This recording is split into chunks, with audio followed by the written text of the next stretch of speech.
He's a former Rothschild banker turned president of France. He recently declared that he wants to reign as a Jupiterian president, much like the Roman god of gods. And now, he wants to make vaccines mandatory for everyone in France, so suffice it to say, I think it's time for a PFT expose on the President of France, Emmanuel Macron.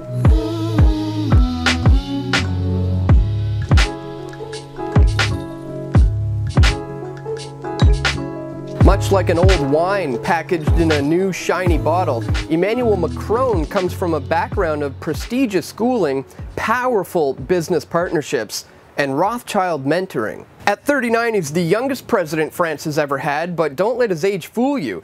This boy had to grow up quick. He met his current wife, Brigitte Macron, when he was just 15 years old, and she was his 39-year-old French teacher. Yes, you did hear that correctly. He was 15 and she was 39. He is now 39 and she's 63. In 2008, Macron paid 50,000 euros to buy himself out of his government contract, where at the time he was serving as the Inspector of Finance in the French Ministry of Economy.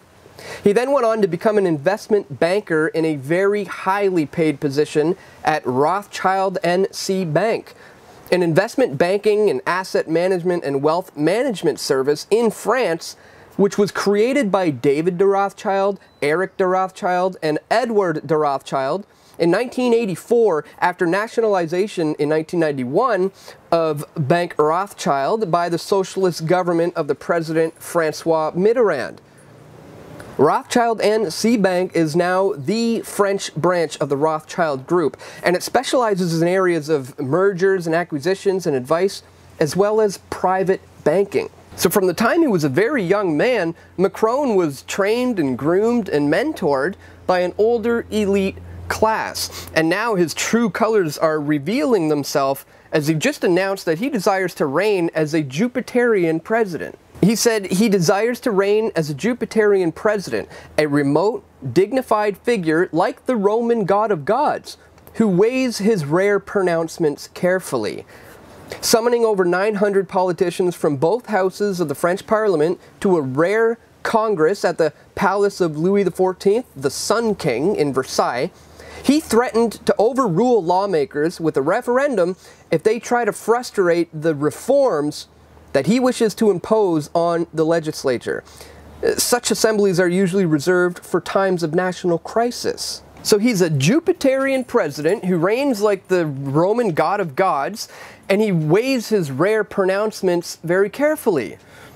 Well, let's just put that to the test then, shall we? France to make vaccination mandatory from 2018, as it is, quote, unacceptable that children are still dying of the measles. Parents in France will be legally obliged to vaccinate their children from 2018, the government has announced. And what's the justification for this rare pronouncement, you may ask? 10 deaths from the measles in the last 8 years. Between the beginnings of 2008 and the end of 2016, more than 24,000 cases of measles were declared in France, official figures show.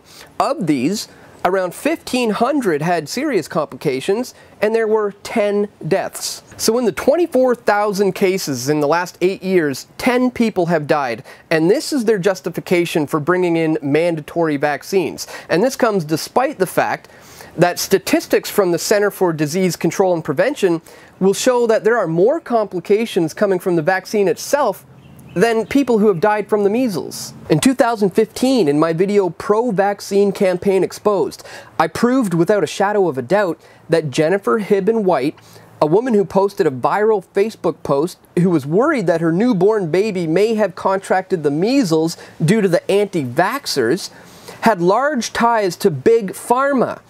It was just all a big propaganda campaign designed to counter the work of so-called anti-vaxxers. So if you haven't seen this, please check it out. It's very important information in this video. I'll include a link at the end of this video. So it seems to me that France is heading towards some dark times under the reign of this Jupiterian president who was groomed by both a pedophile and a Rothschild. So is this the beginning of the end for the freedoms of people in France? Let me know your thoughts in the comments section below. And I want to thank all my supporters at patreon.com/pressfortruth for your contribution and your continued support. It means the world to me, and I thank you greatly for it. Share this one, folks, if you found the information useful, and be sure to subscribe to the channel if you haven't already, because we've got a lot more video reports coming soon. Thanks for watching, guys. This is Dan Dix reporting for Press for Truth.